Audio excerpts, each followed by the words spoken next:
Hello, everybody. Hi, it's Antonio Galloni and Neal Martin. Welcome to Venice Live. Neal, I feel out of practice. We haven't done one of these since COVID. I hope I know. it's not a No, total disaster. I feel like I should get my mask out at some point. Yeah. Yeah.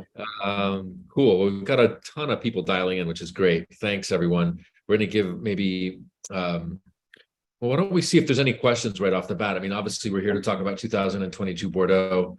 The goal is to make this as interactive as possible and as fun as possible. So if anybody out there has a question, ask Neal the hard ones. I'll take the Yeah. softballs, and we'll see. Um, Hopefully, we'll get a bunch of questions here coming up in a second. Just throw them into the Q&A box, and we'll be happy to answer. But I mean, Neal, so for people who don't know, I mean, you and I don't talk at all about these wines when we're doing the tastings. No, no. I don't think I have no idea about your scores until they come out, and I guess it's the same for you to the very last moment, at least. Yeah, So it always adds a frisson of excitement, you know. yeah, no, I know. So it's like you write, you go, you do your tastings. You also taste. We also taste separately for those of for people watching who may not know. So basically, you do your schedule, your trip, the way that you're used to doing it, and you do your thing the way that you want to do it. And I do my thing. We're kind of there usually around the same time, especially for Primeur, because that's a very predetermined time of year, right? But you're doing your tastings and you're writing your article, and I'm doing my tastings and writing my article completely separate. Yeah, I mean, I usually get like I go to a chateau and you get Antonio was just here, or Antonio's here in an hour or something like that. So I think there's a few chateaux that would love to sort of get us together, but it's not. I think it's much better to keep it totally separate so that you've got two completely separate reports. I think that's much more interesting. Yeah, no, and I think that that's something that we can uniquely offer, which is two completely different sort of viewpoints. And I think that Bordeaux, being one of the regions in the world where there's lots of wine by volume, very high quality wine by volume, more than probably anywhere else in the world, that there is probably a lot of interpretation into how these wines and sort of how vintages have turned out. But we have a couple of questions already, so we might as well start off. 2022 is closest in style to which vintage does one come in mind for you? That's a tough, isn't it? Very tough. It's more like a mixture, isn't it? Like Yeah, bit of you can't get away from the fact that they're high alcohol. So you're looking at high alcohol vintages like 19, or going back in the day, '09. But I guess I've got the figures in front of me. '09 would be maybe slightly lower than what they are nowadays, I think.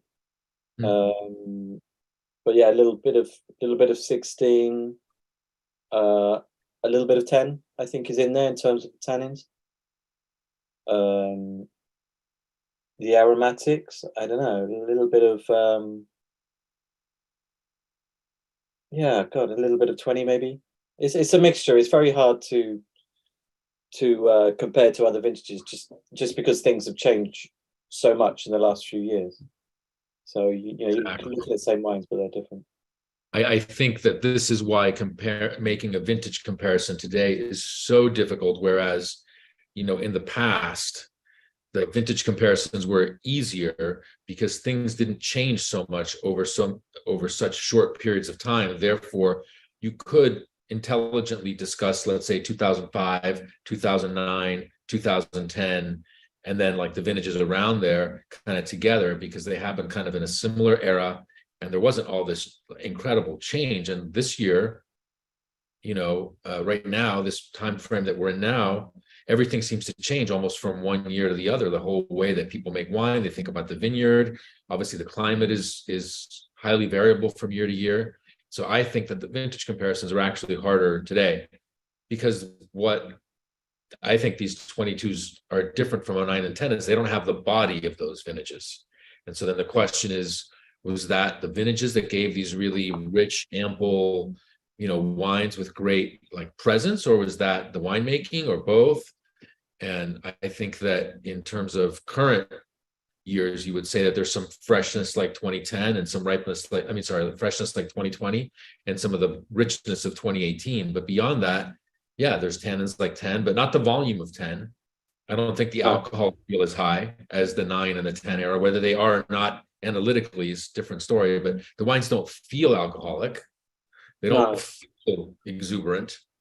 I think the comparison with 10 was, I said to a few people that I found these barrel samples the what's the right word? The most fatiguing to taste since 10. I mean, I got to the end of the day and like anything in this job, you're used to tasting a lot of wines. You get used to how to do it to manage yourself so you don't get too tired. But yeah. I actually modified how many wines I was tasting because I could feel towards the end of the day, right, the tannin buildup is much too strong. And that was something I didn't expect, I have to be honest. And I think when consumers come to taste these wines, I think it might surprise a few people because they've got accustomed to like kind of 16, 19, 20 with sort of more sort of silky, plusher, rounder wines.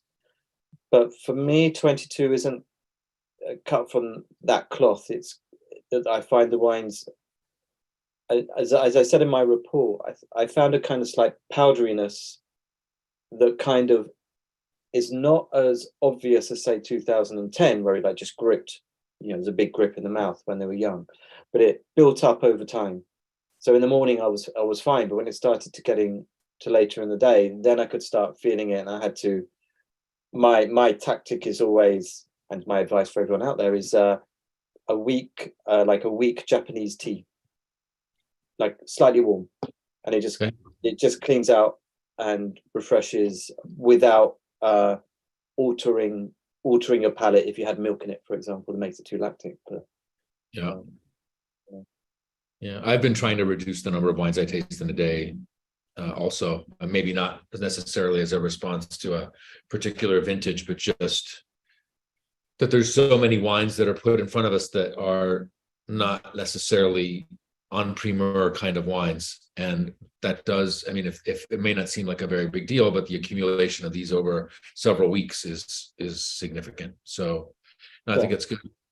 You're obviously to me, London is the most dynamic. I hate to say it, but for anybody in the States, but London is the most dynamic wine city in the world. Whenever I'm there, there's like 3 once in a lifetime things that you could be doing every day, it seems like. So what is and obviously it's a huge market. So what are you hearing about demand for these wines, Neal? It's probably a good moment to ask me because I've just come back from it wasn't actually, I was tasting Graham's port. So there were people from the London market there. So I was just asking them. I would guess you could say so far so good. The releases that have come out are quite sort of favourites of your big merchants with a sort of quite a strong, loyal European following, like Lieu-Vaubarton, like Bataille. They have, people. They're chateau that both of them. I think they're good chateau that have been sort of, although prices have gone up, you can't deny that, but relatively well priced and with a sort of very loyal following, much less fickle than other chateaus. So, I heard so far, although there's always lots of sort of doomsayers, saying that it's going to be a total disaster, and who knows, it still could be. But so far, the releases have been fairly well received, and from what I'm sort of gathered firsthand is that so some of the releases are selling out, importantly, to the final consumer, not to the merchants, the final consumer, pretty quickly so far. But I think it's like all primeurs, they start off sort of rationally, and then as it goes on, it goes crazier and crazier, and then it ends up in the kind of like, is that a joke? So it will pause now. I think we're coming up to Vinexpo Singapore, so you'll find that the releases, what's the day? You've got a couple more. So there'll be a couple of releases before Vinexpo. Some people trying to release them before, and then there'll be a quiet week the following week. But then most of them will come out in June, and then it will gather momentum And I think you'll see a little bit more of the kind of the price pegging to your neighbor. So people that hold back see what their competitors doing and add €10 or whatever. But it's hard to tell how much volume these chateaux are putting onto the market, isn't it? Yeah, I mean, this is something I've actually written about in previous reports. If I had it my way, I think all releases should come with a price and a quantity or a percentage of the total volume that is released, because I think it's a little bit, keeps consumers in the dark. So, if you say, well, it's this price, but we're only releasing 50% of our volume, then at least you can make an informed decision. That's all it is, making an informed decision. But for me, it's that part is much too opaque, and I wish it would change. But certainly there's more chateau kind of keeping stock back for late releases, and maybe making sure that they can sell at the price they want. But yeah, we'll see. Yeah, I mean, so the big question is how much of this wine actually sells through to the end consumer, because the negociants have to take their allocations from the chateau make the wine, the courtiers or the brokers between the chateau and the negociants. The negociants have to take their full allocation, and if they don't, they may lose the access to the wine in the future. Then the negociants sell it to their clients, importers, distributors, so on and so forth, depending on the country. And then the question is how much of that is actually bought. When I look at things like Angelus and Cheval Blanc, those appear to be still readily available. The last time I looked, it was a few days ago. Yeah, I think Cheval Blanc, from what I hear, sold pretty well. I mean, Cheval Blanc is, I've got to rate, it's one of my favorite wines in Bordeaux. It's one of my favorite wines, full stop. So there's people that will buy that sort of any price, to be honest. But so I think that sold fairly well. There might be some left, but not too much. It's hard to tell. Yeah. All right. So let's talk a little bit about the vintage, and then we'll dive into some of these questions about specific wines. But there's a question here about the freshness of this vintage. It's from Jason. It's about the idea that obviously there was record-setting heat and drought, and then the question is, why do the wines maintain this freshness? So, what's your take on that, Neal?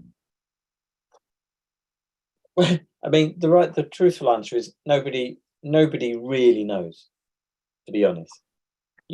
There's different theories. I mean, like, the vines adapting to the heat is one. It's one that I was kind of skeptical of a few years ago, but I think that is definitely true, that you can see it in nature, how nature adapts to the conditions. And I think we can already see, like, whereas I think, say, the 18 vintage was a kind of shock to Bordeaux, and the wines, I think, were compromised as a result. I think the following vintages, 1920, 22, have seen the vines. It sounds like kind of a bit hippie-ish, but the vines have a sort of memory. They want to, they're pre-programmed to survive. They'll do whatever they can to survive. So if that means, like, reducing berry size, reducing leaf size, reducing lateral shoots, and so on, they will do that. And so I think that is probably one reason why they may manage to maintain good acidity levels. I don't buy the idea that it comes from the skins that some people said. I don't really. I've had very knowledgeable people saying that's just impossible. That's okay. But well, so what we know objectively, I mean, you're right, Neal, nobody really seems to know, but what we do know objectively is that it was consistently hot and dry, as opposed to shock events. It was cooler in the evenings. That's the big difference between 2003, when it was hot even at night. And then there may be this adaptation phenomenon, which is partly the vines. Yeah. And then it's the adaptation of people and just being able to react more quickly or with more knowledge in terms of dealing with these vintages. But the wines have a really nice energy to them, I think, even the really richer ones. Yeah. I mean, obviously, like, picking early is an obvious and is an obvious one. And then I think, 10, 15 years ago, I'm not saying they would have picked late, but I think they wouldn't have picked as early. And I think you have some chateau, like, say, Trop-Le Mondor, that have no qualms about going out, end of August, early September, and there's no stigma about it anymore, which is good. And I think, just going back to something you were talking about earlier, I think about comparing it to other vintages. One of the difficulties is there's much more variation now between chateau. And I think, like, when I started tasting, 20, 25 years ago, there was it was slightly dogmatic. There were your outliers, people, going against the grain, but generally people followed a general, recipe's the wrong word, but there was a certain direction. Whereas now I think there's much more diversity. So you have some chateau pursuing the more bigger style, oakier, fruitier style, and other people going for more the terroir driven, acid driven, style. And I think, and that makes it more difficult to compare with other vintages, because there's kind of variety within that vintage. But I think I think that's a good thing for Bordeaux. I think it's a very positive trend.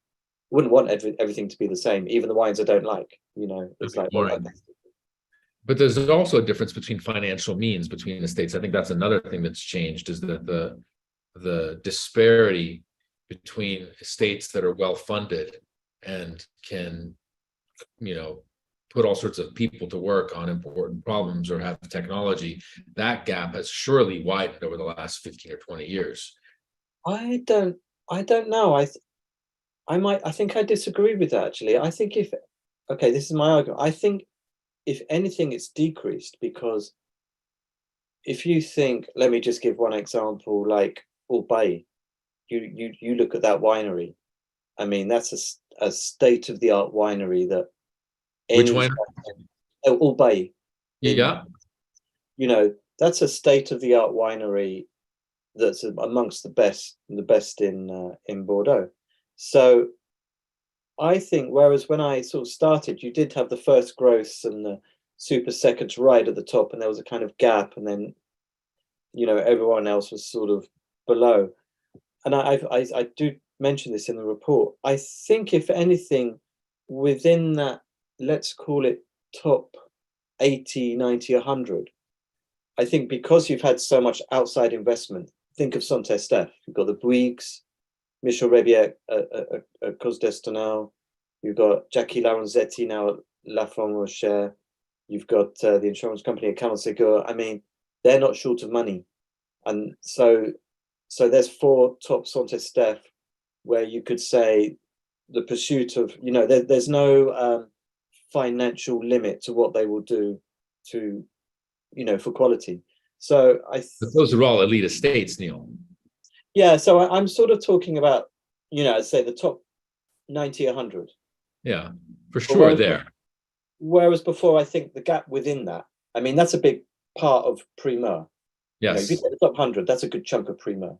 That's 20 years ago, there was a big diversity in what they could do. Whereas now, I think that top 100 that you would call the big Primeur wines, there's actually less difference because of the outside investment and what people are prepared to do in terms of deselection, of viticulture, installing state-of-the-art wineries, and so on and so on. Yeah, so that leads into this question, Neal, about, I'll read it to you. Please tell me about some of the high scoring but not too expensive Saint-Emilions, such as L'Arcis Ducasse, La Roque, Gaffelier, Beauséjour Bécot. Specifically, are these wines pushing the ripeness boundaries such that they are not for traditionalists? When will they be ready to drink? That's a good question. Let's answer when they will be ready to drink. Let's answer that separately because that's a question a bunch of people have. But these estates are all obviously all good, but they're sort of now like reborn. And this is, I think, kind of what you're talking about. That I mean, like Gaffalier made famous wines for decades that went through a period of kind of so-so. Now back really strong. Narcisse Ducasse, all you have to do is go there to see where it is, and it's not a surprise that the wines are great. La Roque is a little hidden gem. Beausejour Bécot, I love this wine this year. I know you haven't tasted it yet, but one of the things I like about this vintage is that some of the beautiful wines are not necessarily the usual suspects. It's not the Lafittes and the Moutons, but you have some interlopers of some of these lesser known wines that are just, I loved, Narcisse, for example, and I loved La Gaffalier. Yeah, I mean, I like those too. I think as I said, it's for me the pyramid is kind of squashed. In 22, I think the growing season squashed that pyramid so that I mean, don't get me wrong, the first growths are they are fantastic. We're not saying they're but the other chateau like you just mentioned and others on the left bank are seriously good and either give them a run for their money and or might surpass them in at 10 years, 15 years of age. We'll see. Or we have to increase the scale to 110 points. Yeah, well, yeah. Some people do, but yeah. I think just coming back, they said about the when they're going to be drinking. Yeah. For me, I think this is a vintage that is going to take a long time to come around. I think the big mistake is if people drink these young, and I know that the Bordelais always, are often saying, we need to make more approachable wines. People want more approachable wines. But this is a vintage because of the tannins. I think during their élevage, they're gonna firm up a little bit. And I think they're gonna have quite a sort of, if you really want to drink them at their peak, you're gonna have to give them 10, 15, 20 years. But which is no bad thing because I think 19, 20 will drink sort of younger, but 22 is it falls in the same category as sort of 86, 10, maybe 16 because they seem to be closing up now. That they're going to have to be cellared, but they will repay. The top will repay handsomely, if you do leave them. Yeah. What do you think? What was your impression? I think a little younger than you, but I like wines probably a little younger than you anyway. But I think that 10, 15 years. I don't think it's going to take 20 years. I don't think there are any more wines like 86's left bank. I mean, there's just you get like Mouton. You have some sort of suggestions of that, but it's and yes, the wines are tannic, but the tannins of today, they're just more polished, they're more refined. At a place like Mouton, the biggest barrel today is the same size as the smallest cask in the old cellar. I think the farming is improved and all this other stuff. And I think these wines at 10, 12 years are going to start to be pretty delicious. That doesn't mean that they're at their best. Those are two different questions, very different questions. But in terms of when you can start to drink them, I think that in the 10 to 12 year range, a lot of wines are going to be absolutely delicious. That's just my view. I think 20 might be slower to mature because the wines don't have as much fruit richness. And so it's a little bit more austere. And I think 18 and 19 will both drink pretty well younger than 22. Yeah. But I remember that because 22 is a high alcohol, they're going to absorb more of that new oak during their barrel aging. So I think when we taste them in bottle, I think that is going to surprise people that they're going to feel much sort of bigger and more tannic. The wines at Primeur, they're designed to seduce at that stage. But I think once they're in bottle, I think they will absorb more oak than maybe other vintages. And B, there is a tendency, as I just said with the 16, that you can mold the wine any way you want through tannin management. And of course, it makes a difference.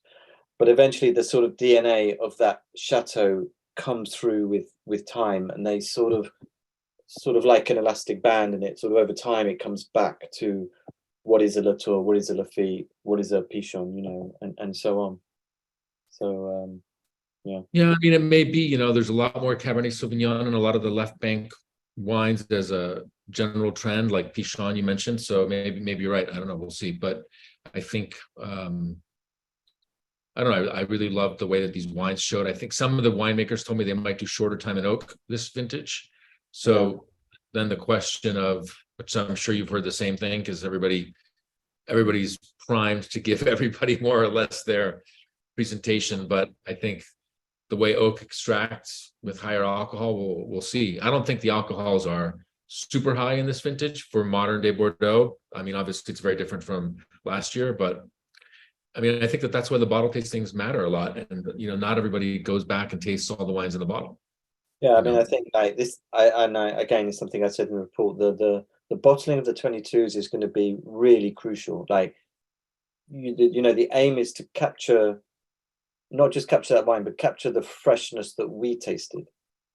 And so you've got to do a really careful bottling at the right time, as you said, maybe slightly a shorter barrel aging, but it's going to be really crucial to do a very careful bottling to be able to capture what we've tasted on Primeur.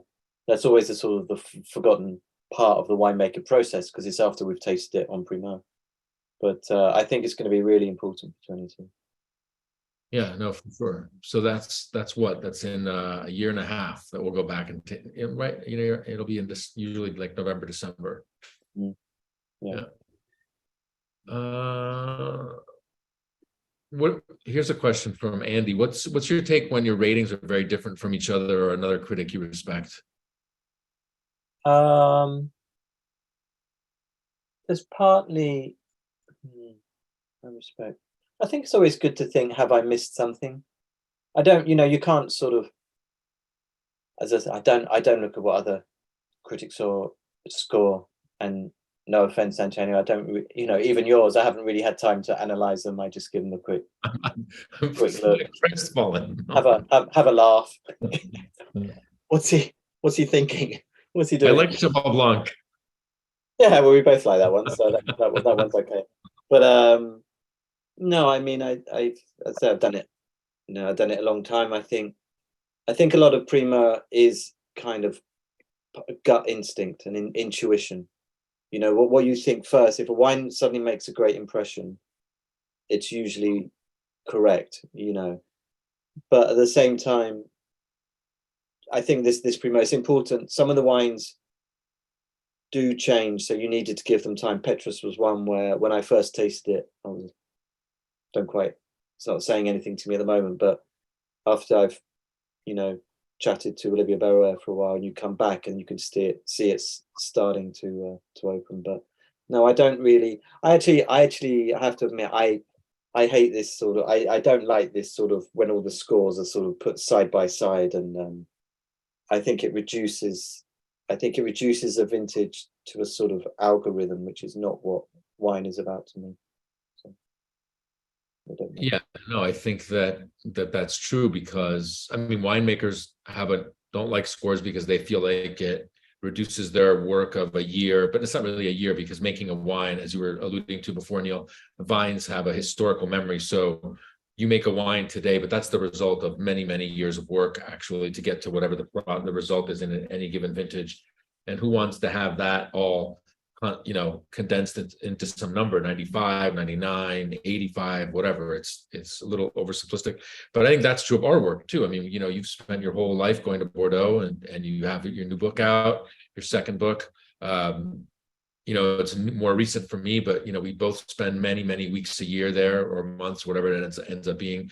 And I don't want my work to be reduced to just a number either, because I think that oversimplifies our dedication to this craft.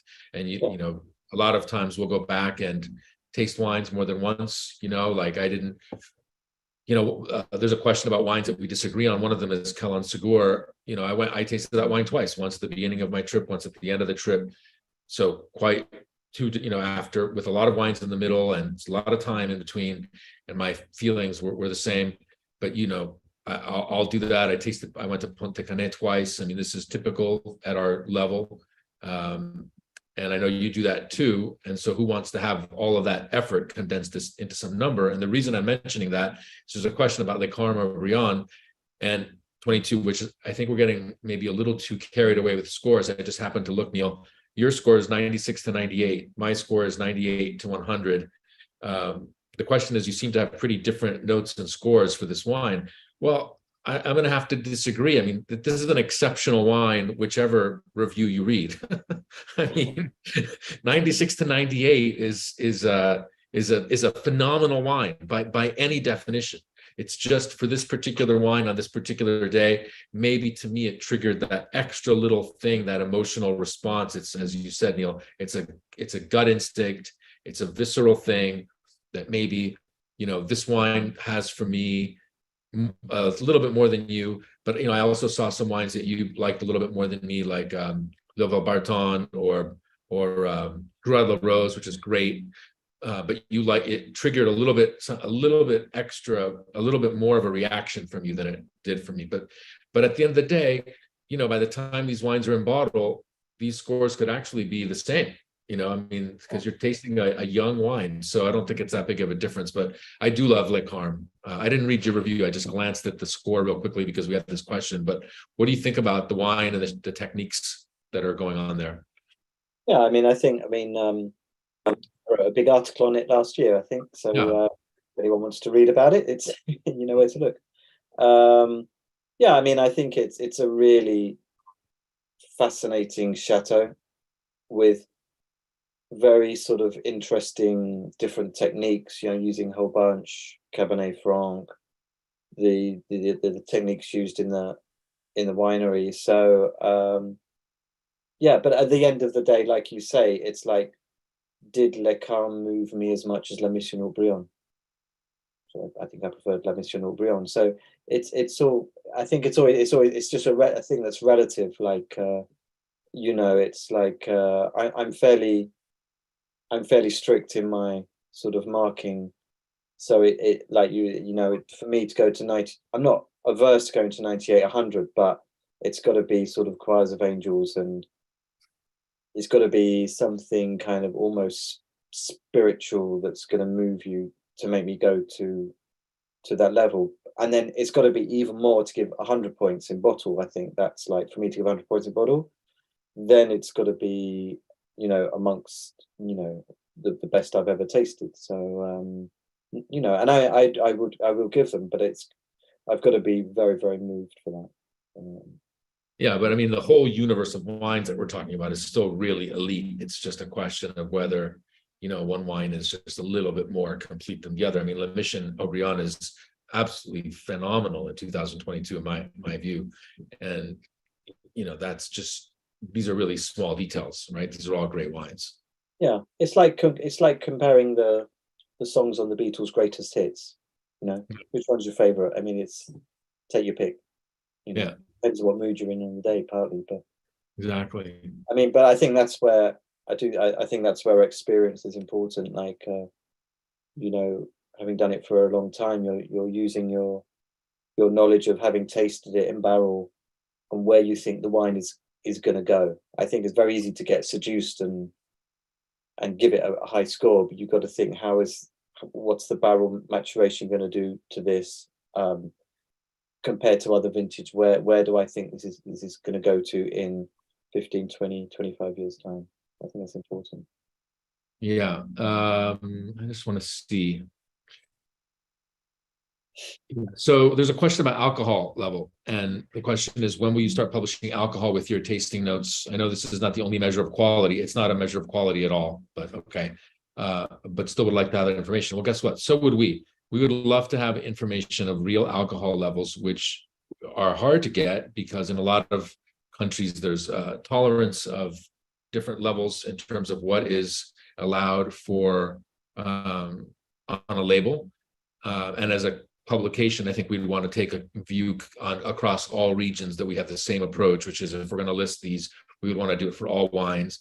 But then you get into other questions, which is like, a lot of these tech sheets, for example, that we get will list the pH. Should we list the pH as well? I don't know. I'm going to show you a label of what I would like to see in wine. This is a California wine from Ridge. Okay. The back. That's what I want the back to say. I don't care about the alcohol level as much as I care about this. Hand harvested grapes, indigenous yeast, naturally occurring malolactic bacteria, oak from barrel aging, minimum effective SO2. This to me is how wine should be labeled, like a food. So if you go into the store and you buy with alcohol if you want, or pH if you want, when you go into a store and you buy a package of something, it'll tell you what the nutrient, content of that is. And that is valuable, but I think an alcohol level that's a half a percentage off, or a percent, or 0.9 or 0.7 off because the law allows that in certain parts of the world, that's not going to tell anybody anything that's meaningful. And so I'll give you a really good example. It is believed, because it's often true, that higher alcohol wines are richer wines. But you could look at a vintage, again, we're going to go off piste slightly here, but I'm going to use it to make a point. 2018 Barolo, where the wines have high alcohol, because they do, but the wines are very light in body because of a loss of color and concentration during the fermentations. I don't want to get into a huge discussion on Piedmont wines in a Bordeaux seminar, but the bottom line is the wines have high alcohol, but they feel light in body. So there's a disassociation between what you would think. That's different from the discussion of whether the wines are good or not good. That's separate. But the idea that you taste these wines and you think that it's a light-bodied, somewhat frail vintage, and then it's shocking to look at the alcohol numbers and see they're 14 and a half, 15, which is, on the high end for Piedmont wines in today's era. So, the bottom line is we'd love to provide as much information as we can for all regions when it's accurate. If we can do that, we'll do it. No problem. Yeah, I mean, I put in I'll only state it if it's, I think like just reading the label or even reading the spec sheet and just putting that down, I think it's not only inaccurate, I think it's misleading. Because if you're making a buying decision based on that's 14 and that's 13 and a half, well, that's not necessarily what's in the bottle. So like when I go around, I will, you say what's the alcohol level, and then say like 14.5 by rope, and you say, now what's the real alcohol level? What's the actual? And then often they'll tell you, and I might put that in the tasting note just as an extra bit of information, but that's only if I can get the actual analytical level. And it might change like as well. So what's it going to be in bottle? Well, it could be slightly different. So you've got to be careful with that. Neal, how do you feel about the use of amphoras in Bordeaux? Oh. I'm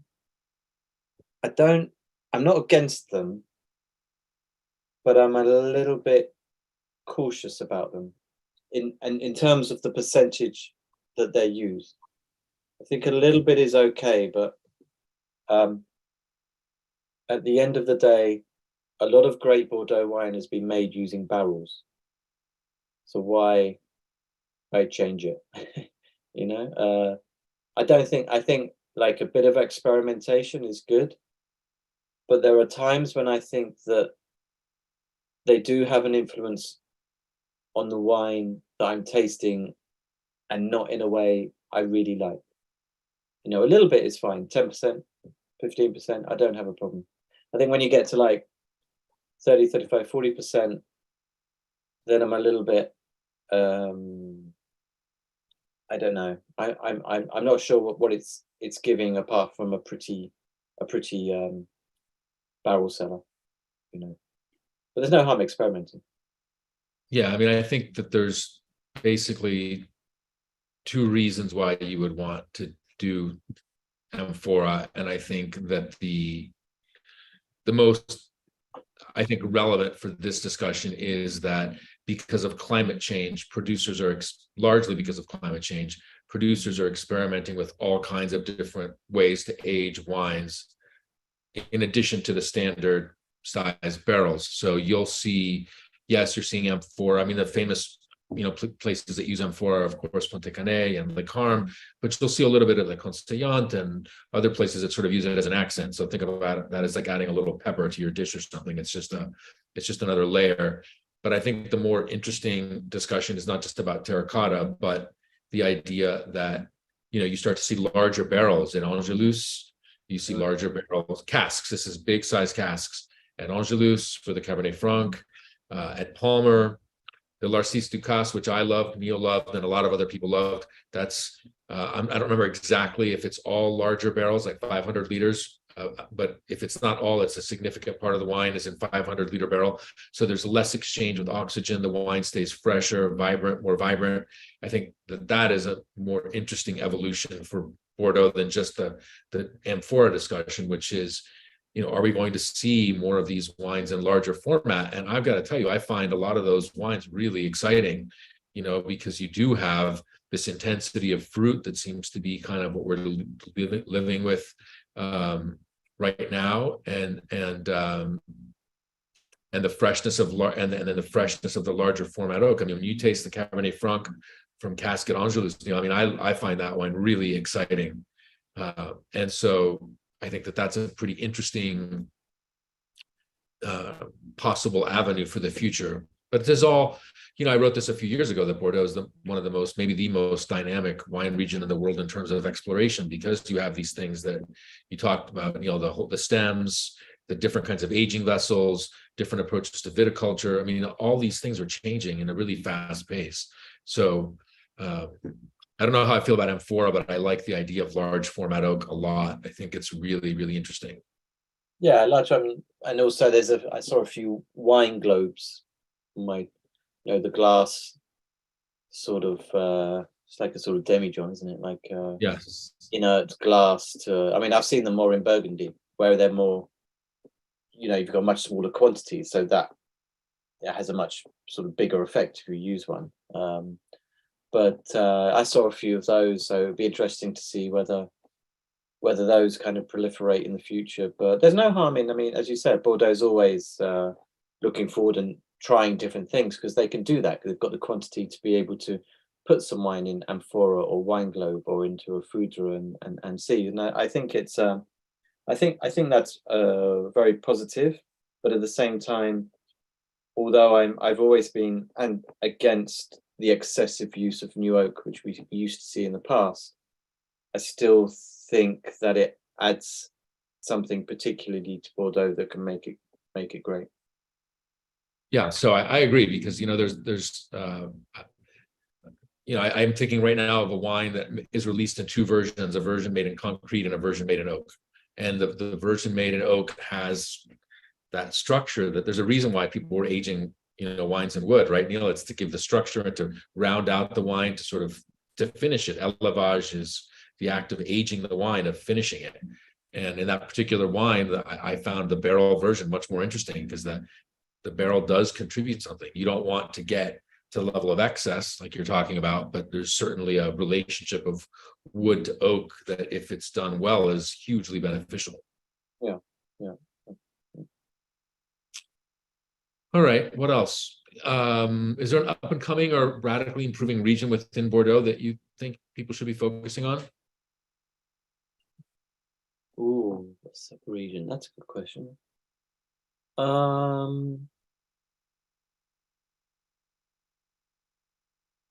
That's a good question. Where would I be looking? I think La Londe de Pomerol is just beginning to do something a little bit more interesting. It was always, playing second fiddle to Pomerol, and there weren't, to be honest, there weren't that many good estates. And as kind of, people move out of Pomerol because it's become expensive, I think La Londe de Pomerol could produce some interesting wines. There's definitely potential there, So I'd like to see more. So that could be something to keep an eye on. I mean, you already have those with, for example, the Durantou wines. They're beautiful, right? Yeah. When you look at those and you think, well, they represent some of the best values in Bordeaux year on year. So if they can do it, there's other people that can do it if they want to. So yeah, or the Lafleur wines. So I think what you need, this is an anonymous attendee, so I'm sorry I don't know your name, but I think what you need is maybe a slightly lesser known terroir, but in the hands of somebody who's going to farm it and love that land like they do maybe their more famous vineyards, and then you can get these wonderful wines like you get from these families. But I was really impressed with this wine I tasted. It was a 2010 Belgrave. So, you're right next to Saint Julien and La Tour Carnet, and there's all this whole string of estates. You're like 5 minutes away from Saint Julien. And I tasted this wine. It's 2010, and it tasted like it was 3 years old or 4 years old. Yeah. So, I mean, Cheval Blanc at $650 a bottle or whatever it is for 2022 is one world of Bordeaux. And then, but I love like that, a wine like that, the average person could still buy by the case. I mean, I think I like La Tour Carnet a little bit more than you do, but because it ages really well. But I mean, these are still wines that are out there. They're not super expensive. You could buy a case. I think there's a beautiful, we haven't been asked this question in this particular seminar, but the way I like to buy wine is I like to buy lots of bottles with a fewer producers, as opposed to a few bottles of many producers, in order to follow the evolution of wine. So you could buy a case of one of these Omedocs, which is to answer the question, a part of it's not really an appellation because it's a huge area that encompasses lots of different places. But I would focus on some of these beautiful Omedocs that are not expensive. You could buy 6 or 12 bottles and then have the pleasure of watching the evolution of these wines over the next 20 years or more. Open a bottle every few years and learn something about the estate, how the wines develop, how wines in general develop with age. And I think that those wines are still really in reach of the average consumer. Yeah, I mean, as a region, Bordeaux is incredibly good value. Like in that level, in that sort of, let's call it €10 to 30, €40 range. I mean, there's a lot of really, really great wines. So I'm going to type the answer. It's the Belgrave. It's the one that I tasted. That's right next to La Tour Carnet. You're like 5 minutes away from Saint Julien, like literally. Yeah, that's Dorte's property, isn't it? I'm sorry? It's Dorte's property. Yeah, exactly. Do you think the 2022 vintage with these new techniques, that these wines will age as long as the 80s or 60s vintages?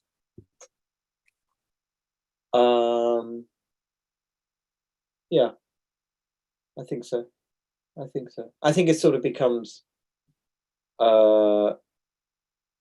I think it becomes easy to say that these modern day vintages won't age as well as those from the 80s, but I think this one will, whereas say something like 2003, I'm more skeptical about, and having tasted a lot recently, I'm more skeptical about the potential of that vintage. But they've learned, the winemaking is completely different since then. So, but I think the 80s and 60s are actually young for Bordeaux.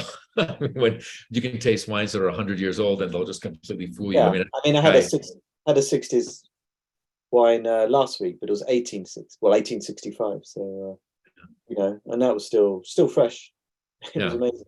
So Bordeaux is just amazing for that. But so there's another question about but the thing about the wines from the 60s and the 80s, and there's also a question about natural wine, is don't kid yourself. Every great wine from the 60s or 70s or 80s that anybody listening to this has had was almost certainly farmed with high yields, pesticides, herbicides, and all sorts of stuff in the vineyard. There were virtually no second wines. The alcohols may have been lower, but the stuff going into the field was, maybe not quite poison, but it's like not good stuff.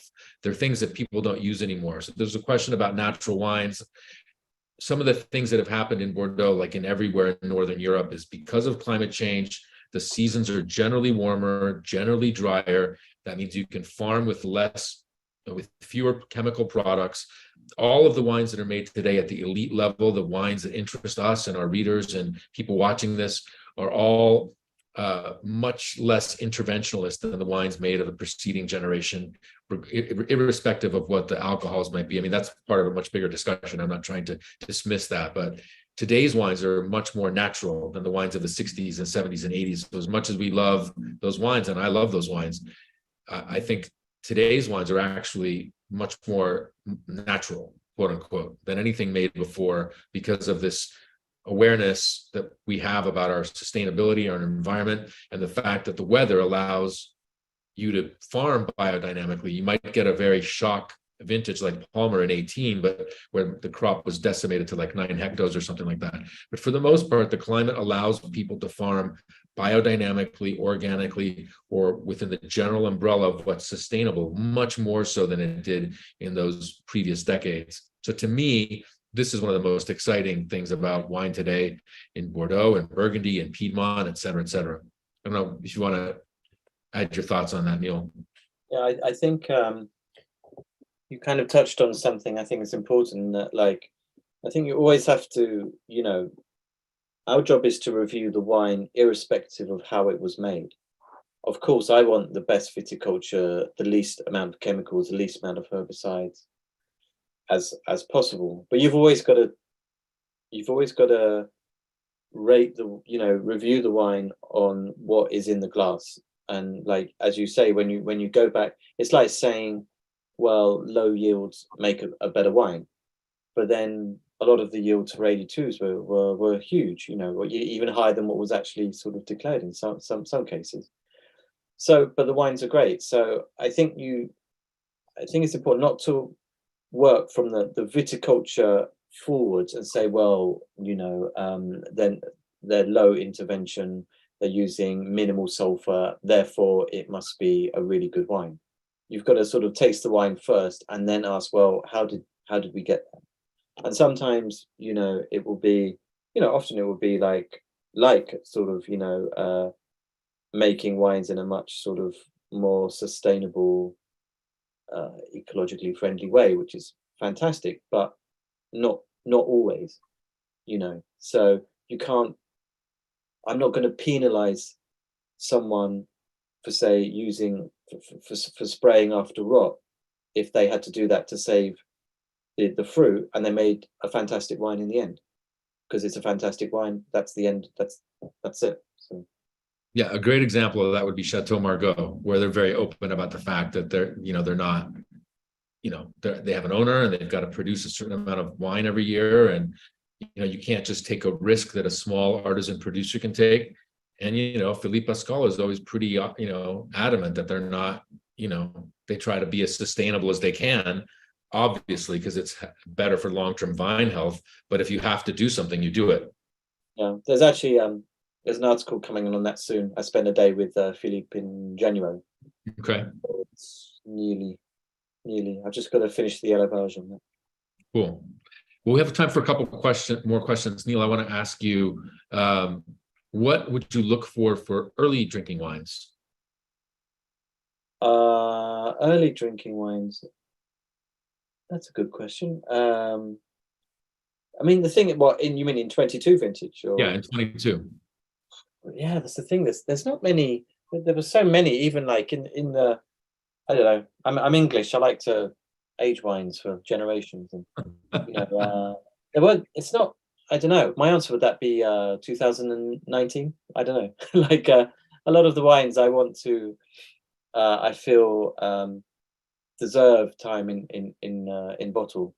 So I would just go for another vintage. Maybe some of the Margaux wines a little bit lighter in style, and then I still sort of I still love Sauternes. So Sauternes is one of the few drinks that you can. Although we should, of course, they can age for decades, but even a 5-6-year-old great Sauternes still tastes really delicious. So. Yeah, so I'm going to come back to Sauternes because there's a question specifically about that. But on this subject of what you can drink, I think some of these Fronsacs, Lalande de Pomerols are beautiful wines to drink, even though Neal's right. I mean, ideally, you'd like to cellar these 2022s. But if you had a chance to drink one of these wines young, it's not the end of the world. And then, Neal, another set of wines I love in 2022 that people never talk about is, the second wines, like La Dame de Montrose is fantastic. The Reserve from Pichon Comtesse is fantastic. Maybe it's not the Grand Vin, no question, of course not meant to be. But some of those second wines, I mean, they can age 30 years, I'm sure, especially in this vintage. But, I'd love to have a case of La Dame de Montrose. I'd love to have a case of Reserve de la Comtesse. I mean, those wines, the best second wines on the left bank, some of them, they're just delicious, you know? I think Segler, the second one, of Rosa Segler, I think Okay. that's always a really great second wine. I've had it a few times blind, where it's so seductive that you end up rating it higher than the first wine. So Yeah. All right, I'm going to answer a couple of questions, Neal, and then the last one for you. But there's a couple of questions about dinners and events. So, if you just all you got to do is sign up for our email list, and you'll be on the distribution for those. And where you can get an 1865, I have no idea, but you can ask Neal. But certainly, our dinners are all thanks. offered through our mailing list. And then for anybody who's really curious about pricing for this vintage, I would encourage you to sign up for our Cellar Watch site, which has data from LiveX. So LiveX is the market for fine wine based out of London.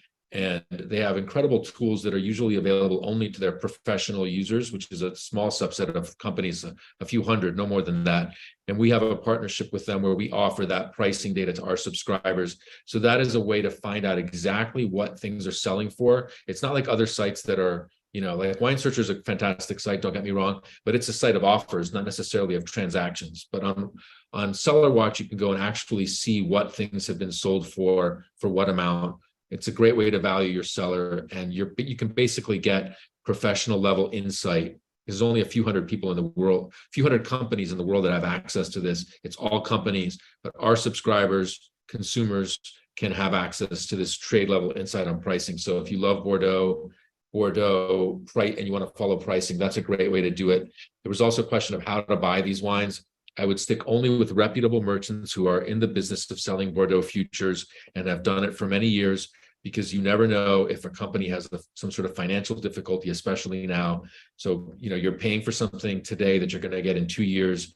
If you want to buy these wines, I would just urge you to work with somebody who's reputable. There's plenty of people who do this. They do it well. They've been doing it for decades. And this is, you should be working with one of those merchants. But Neal, last questions for you, because Sauternes is a big passion of yours. You know it better than anybody on the planet.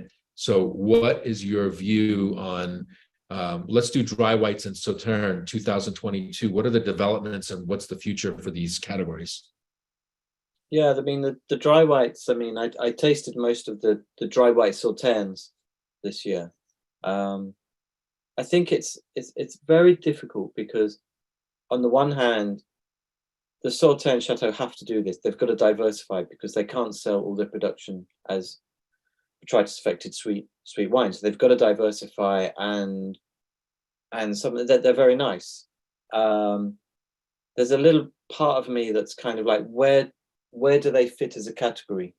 If I want a white Bordeaux, why would I choose a dry Sauternes rather than a dry white Bordeaux from Grave or Pesset Lyonen, or the increasing number of Medoc Chateau that are making white wines like Brand Cantenac now, Torbeau. There was a big one I tasted, which I'm sworn to secrecy, but I know which one it is. So No, it's I really know. support that. So like I kind of really support, and I will taste them. But like it's like, right, how are you going to get people to actually buy them? The Sauternes, yeah, I mean, I've always sort of supported Sauternes. It's the first region I reviewed when I sort of started the Wine Advocate right at the beginning. So I love Sauternes. That said, I don't think 2022 is a truly exceptional vintage for Sauternes. They're quite high in residual sugar. And if anything, the trend is going slightly away from that bigger style, sweeter style of Sauternes. But there's some really good Sauternes, like Dos Diane and Couté and so on. But I'm not quite convinced that it's up there with the very, very best vintages of Sauternes. Yeah, I mean, I think reaction to the wines was not quite as technical as yours, but the conclusion is the same. Anyway, I think tasting white wines and Sauternes from Primeur is especially difficult, because the wines are they just feel inherently less stable, So Yeah, it's difficult. yeah. Anyway, I think that's it. That takes us to, that's our time. I want to just thank everybody for dialing in, and the seminar's recorded for anybody who wants to go back and watch it again. Neal, any closing thoughts from you from London? Closing thoughts. Oh, please buy my book. Yes, mention your book. Show us the cover. Do you have one? Do you have one handy? I do actually. So Neal's being very modest, but his book now is going into the second printing, and that means that it is already projected to sell more than the average for the wine books. Not that I was surprised by that, but that's a pretty tremendous result in a very short period of time, because your first printing was what most wine books sell on average, and you've already blown through that based on the demand. So that's phenomenal, because it's been out for how long? A couple of weeks? No more than a few weeks, right? Months. It's been out months now. So that's a stellar result in a month. I still have this one, which I'm going to sell to send my kids to college. No, just kidding. Yeah, that's right.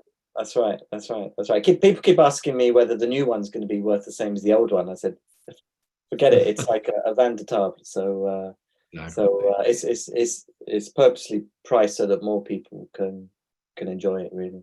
Yeah. So check out Neal's book, and there's a request for you to post more musical content as well. So whenever you want to do that. Yes, somebody else said that. I have to say, actually, it was because I was sort of writing the book that I just had too much on my plate, and something had to give. And I'm thinking about it. Put it that way. Maybe I'll bring it back. Please do. Still got the records behind me, so I can see it's your growing vinyl collection. It's awesome. All right, cool. Well, thanks everyone for watching. Ping us if you have any questions on our forum, and talk to you soon. Thanks.